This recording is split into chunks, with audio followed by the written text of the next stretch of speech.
We are Detroit's college team. Nothing can stop us.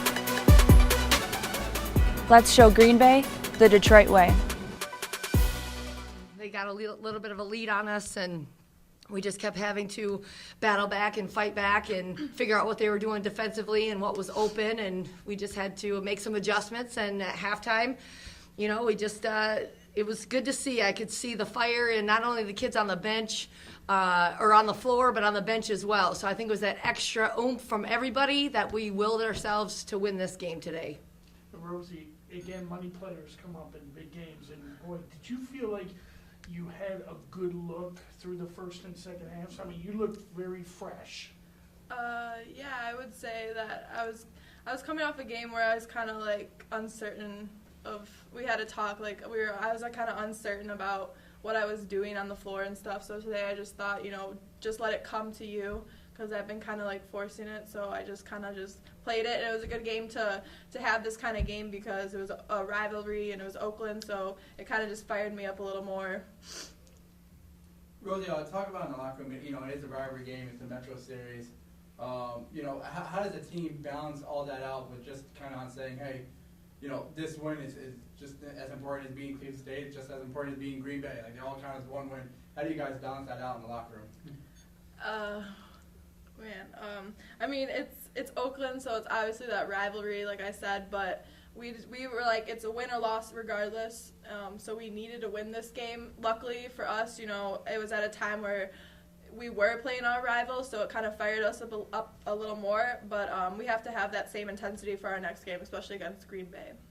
And Coach, can you talk about how players were just jumping at loose balls? They were coming out, they were putting everything on the line for you for this game?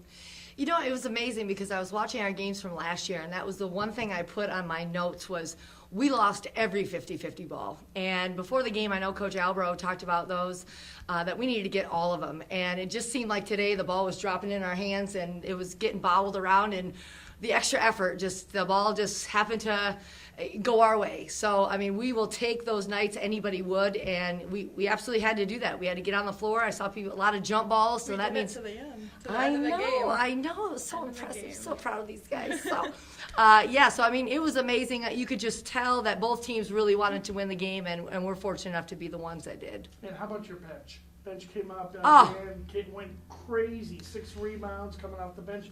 There was a commitment tonight.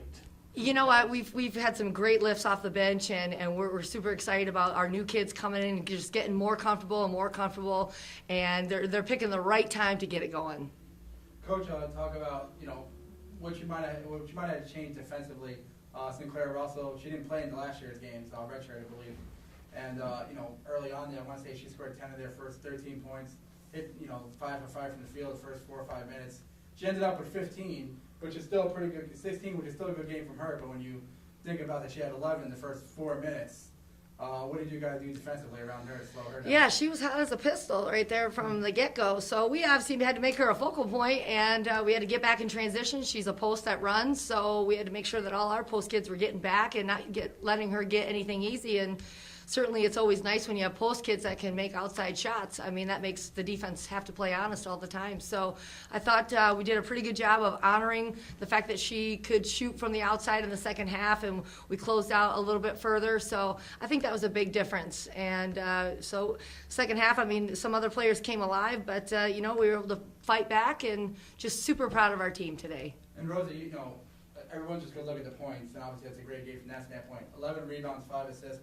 The Titans were able to even off that rebounding battle. They've been losing some of those battles in the glass just because where the team is centered this year. But talk about how important it is for you and the other guards to really get in there and help the rebounding. I mean, as you can tell from our starting lineup, we're just kind of barely going up across. So we really focus on rebounding. We really have to focus on our box outs and making contact, which sometimes we don't do that, but today we did do that, and we did a really good job of it.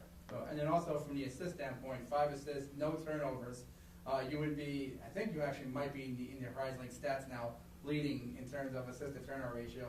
Only 11 team turnovers today. Talk about what you guys have to do all the little things, and one of the things is not turn the ball over. They turned it over 17 times. talk about that style of play and just playing together. Yeah, we focus on trying to get 10 or less turnovers a game. So for this, 11, it's really good still. Maybe it was like a couple, it happens type of turnovers, but to turn them over, that shows that, our defense, we were all over the ball. I know the little guards like Minnie and Darian were both, had their hands in the passing lanes. Lish was knocking, people's balls away too. So I think just we're because we are a small team, we have to, have our hands in the lanes and get those balls. Absolutely. And Coach, the last question for you is, so they make that run, they get the lead up to 10. What did you tell your team, during that period, that timeout that really fired them up? Because once then they went on a 12-0 run and really just took over the game. No one would have known by watching the last 10 minutes of this game that Oakland was actually up 10 at one point in this game. What did you tell the team at that point? I have no idea. I didn't know they were up. Yeah, I didn't either. It was just kind of one of those things where the flow of the game, it was just like, okay, chip away one possession at a time, and it just all of a sudden we clawed our way back in, and it just, we always talk about, it's such a long game, and you have the entire game to catch up. So we stretched out, what was it, who did we just play? Cleveland State. Yeah. Cleveland State. We stretched out 1 minute for about, it seemed like 20 minutes and a ton of possessions. So I think we've learned our lesson that, you can't get down, you can't get it all back in one shot. So you just got to absolutely take care of the defensive end and then come down and do something and be efficient on the offensive end. So I don't think it was anything earth-shattering that I may have said in the timeout, but I think it was just collectively that they knew it was on the line. They wanted to definitely beat Oakland. That's all I heard all day. And, we've got to get back to protecting our home court like we have in the past.